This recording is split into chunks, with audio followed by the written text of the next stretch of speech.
ध्यानमलम गुरु मूर्ति पूजामलम गुरु पदम मंत्रमलम गुरु वाक्यम मोक्षमलम गुरु कृपा महामंडलेश्वर श्री जयरामगिरी बापूना चरणમાં કોટી કોટી વંદન તથા જે દાન કરે છે ને એ ધનના માલિક છે, બીજા બધા તો એના ચોકીદાર છે, પણ જે ધનના માલિક છે અમારા બધાના પ્રિય આદરણીય સમાજ રત્ન સમાજનું કર્ણ અહીંથી જેટલું બોલે ને એટલું ઓછું અમારા આદરણીય સહદેવ કાકા તથા સમાજના સામાજિક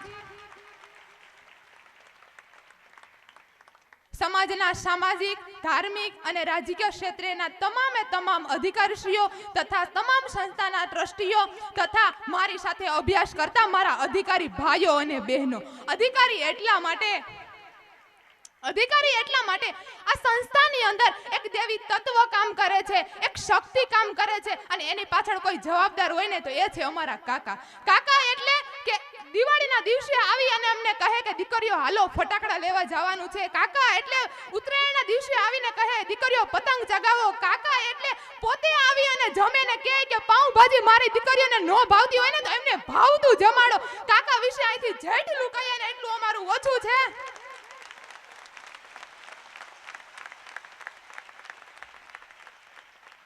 કાકા માટે જેટલું કહીએ એટલું ઓછું છે, પણ બે પંક્તિમાં મારે કાકા માટે કહેવી હોય ત્યારે પંછી જલ પિયા કરે નદીએ ના ખૂટે નીર, પંછી જલ પિયા કરે નદીએ ના ખૂટે નીર, દાન કરે સદાય સહાય કરે મેરે રઘુવીર, દાન કરે સદાય સહાય કરે મેરે રઘુવીર. લીલાભાઈ અમારા મોટા ભાઈ દરેકની બધી જવાબદારી પૂરી કરે છે. રાત્રે 2 વાગે ફોન કર્યો હોય કે સવારે 7 વાગે હંમેશા માટે અમારી માટે હાજર થઈ જાય છે. અને જ્યારે અમારું રનિંગ ચાલતું હતું ત્યારે ફોરેસ્ટ વાળા બહેનો ત્યારે 2 દિવસ લગન બધી જ બહેનો પાસ અને ત્રીજા દિવસે ખાલી એક જ બેન ફેલ થયા ને તો લીલાભાઈનું મોઢું જે હતું ને એ હું ખુદ ફેલ થયેલી છું. મારા પપ્પાનું જે મોઢું હતું ને એવું જ લીલાભાઈનું મોઢું હોય છે. અમારા મોટા ભાઈ તરીકેની બધી જ જવાબદારીઓ પૂરી કરે છે. કૌશલબેનનો સ્વભાવ એકદમ નાળિયેર જેવો, બહારથી એકદમ અમારો મોટો ભાઈ બધી જ જવાબદારી પૂરી કરવા હંમેશા અમારી સાથે રહે છે. કોઈ વસ્તુની અમને કચાશ જ નથી આવવા દેતા.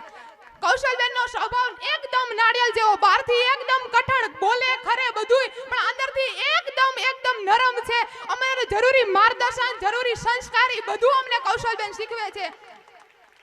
આના સિવાય નવગણભાઈ અમારી સંસ્થાની અંદર આવી અને હંમેશા તત્પર રહેતા હોય છે. જીગર સર અમારી સાંજે કાયમ લાઈટ બંધ કરાવવાનું કામ જીગર સરનું. રાત્રે 1 વાગે એટલે અમને કહે કે હવે બહુ થઈ ગયું, હવે સૂઈ જાવ. પ્રાથમિક બધી દવાઓ અમને જીગર સર પૂરી પાડે છે. એના સિવાય બ્રિજેશભાઈ 50% અમને ક્લાસની અંદર યાદ રાખવી દે છે, 50% ક્લાસની અંદર યાદ રાખવી દે છે. અને બધાની વચ્ચે ઊભા અમને એટલા માટે કરે છે કે જીપીએસસી ની અંદર તમે ઇન્ટરવ્યુ દેવા જાવ ને ત્યારે મારી બહેનોના પગ ન ધ્રુજે. અને ત્યારે બ્રિજેશભાઈ મારને મારે 2 લાઈન કહેવી હોય ત્યારે કે જિંદગીની અંદર હરેક ક્ષેત્રમાં જીત મારી નિશ્ચિત છે, જિંદગીની અંદર હરેક ક્ષેત્રમાં જીત મારી નિશ્ચિત છે. શરત મારી એક કે બ્રિજેશભાઈ જેવો એક મોટો ભાઈ હારે હોવો જોઈએ, શરત મારી એક કે બ્રિજેશભાઈ જેવો એક મોટો ભાઈ હારે હોવો જોઈએ. મારી હોસ્ટેલની બહેનો માટે મારે જ્યારે 2 લાઈન કહેવી છે ત્યારે કે ચંદ્ર જેવા એવા શીતળ ન બનતા કે લોકો તમને જોતા જ રહી જાય, પણ સૂર્ય જેવા એવા તેજસ્વી બનજો કે લોકો તમને જોતા જ આથમી જાય, કે લોકો તમને જોતા જ અંજાઈ જાય. અને હોસ્ટેલના ભાઈઓનો અમારો પ્લસ પોઈન્ટ લીલાભાઈ હોય, સહદેવ કાકા હોય કે બ્રિજેશભાઈ ગમે ત્યારે આવે ને ત્યારે તમારો એક પ્લસ પોઈન્ટ અમને કહેતા રહેતા હોય છે કે ભાઈઓના યુનિટી છે, સંગઠન છે અને એ જ એમને આગળ લઈ જાય છે. ત્યારે ભાઈઓ માટે કે દ્રાક્ષ જ્યારે ઝુંડમાં હોય છે ને એની કિંમત અને અલગ પડેલી દ્રાક્ષની કિંમત બે અલગ હોય છે. એટલે આખા ગુજરાત કરતા અમારા ભાઈઓ ક્યાંય ગુજરાત હોય છે તો અમારી સંસ્થા હોય છે. અમારા બ્રિજેશભાઈનું વાક્ય અને બધા જ ભાઈઓને ખૂબ ખૂબ અભિનંદન.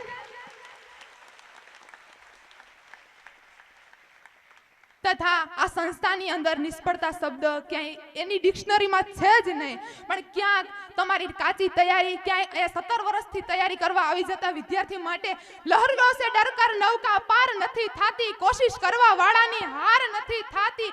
નાની કીડી દાણો લઈને ચડે છે, ચડતી વખતે 100 વખત પડે છે, છેવટે એની મહેનત બેકાર નથી થાતી, કોશિશ કરવા વાળાની હાર નથી થાતી.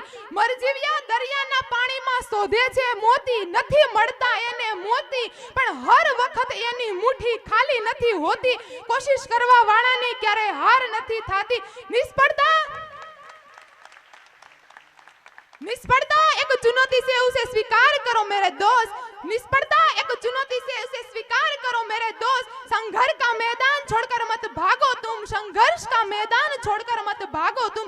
कई કર્યા વગર આયા જય જયકાર નથી થાતી, કોશિશ કરવા વાળાની ક્યારે હાર નથી થાતી। લહેરો સે ડરકર નૌકા પાર નહીં થાતી, કોશિશ કરવા વાળાની ક્યારે હાર નથી થાતી। મહેનત એવા જનૂનથી કરજો મેરે દોસ્ત કે કદાચ હારી પણ જાવ ને તો જીત ખુદ આવીને કે માફ કરજે મજબૂરી હતી, માફ કરજે મજબૂરી હતી, બાકી તને અમે થોડાક હારવા દઈએ, બાકી તને અમે થોડાક હારવા દઈએ।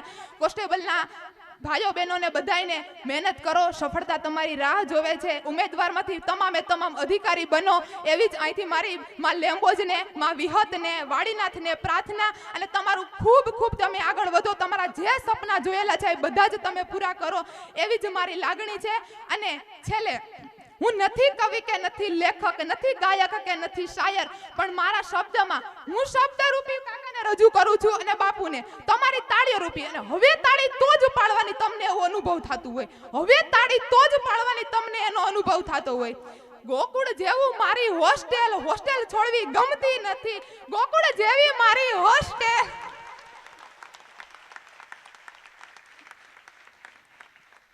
ગોકુળ જેવો મારો નેહડો, આ નેહડો છોડવો ગમતો નથી। ઘરે વંચાશે નહીં અમારે કાંઈ રે, આ નેહડો છોડવો ગમતો નથી। ઘરે વંચાશે નહીં અમારે કાંઈ રે, આ નેહડો છોડવો ગમતો નથી। અહીંયા અદ્યતન લાઇબ્રેરીની સુવિધા રે, આ ઘરે જવું ગમતું નથી। અહીંયા અદ્યતન લાઇબ્રેરીની સુવિધા રે, ઘરે જવું ગમતું નથી। ત્યાં નથી કરતું કોઈ તૈયારી રે, ઘરે જવું ગમતું નથી। અહીંયા 500 ભાઈઓ ને 100 બેનું મારી સાથે રે, ઘરે જવું ગમતું નથી। ત્યાં નહીં કરાવે કોઈ કોચિંગ ક્લાસ રે, ઘરે જવું ગમતું નથી। અહીંયા આમ ભણાવે મોટા ભાઈ રે, ઘરે જવું ગમતું નથી। ત્યાં નહીં થાય અમારે ચર્ચા કે ડિસ્કસ રે, ઘરે જવું ગમતું નથી। અહીંયા અમારે 8-8 બહેનોના ગ્રુપ રે, ઘરે જવું ગમતું નથી।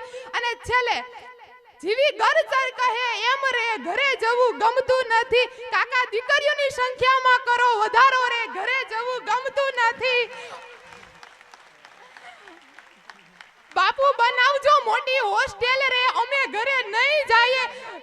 બાપુ બનાવજો મોટી હોસ્ટેલ રે, અમે ઘરે નહીં જઈએ।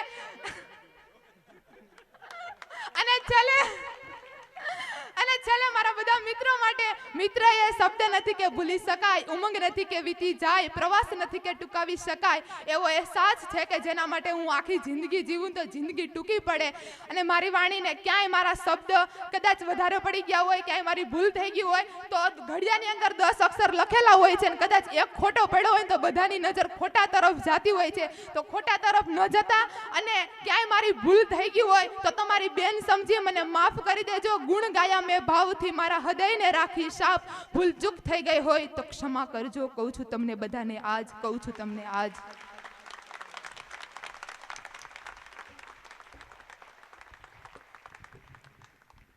ખૂબ ખૂબ ધન્યવાદ, જેની ભાષાની આટલી બધી બળકટતા, મૌલિકતા અને અહીંયાથી આટલું મૌલિક બોલવું, નિડર થઈને બોલવું, એટલા માટે બેનને ખૂબ ખૂબ અભિનંદન છે। ત્યારબાદ જોરદાર તાળીઓથી એકવાર બેન માટે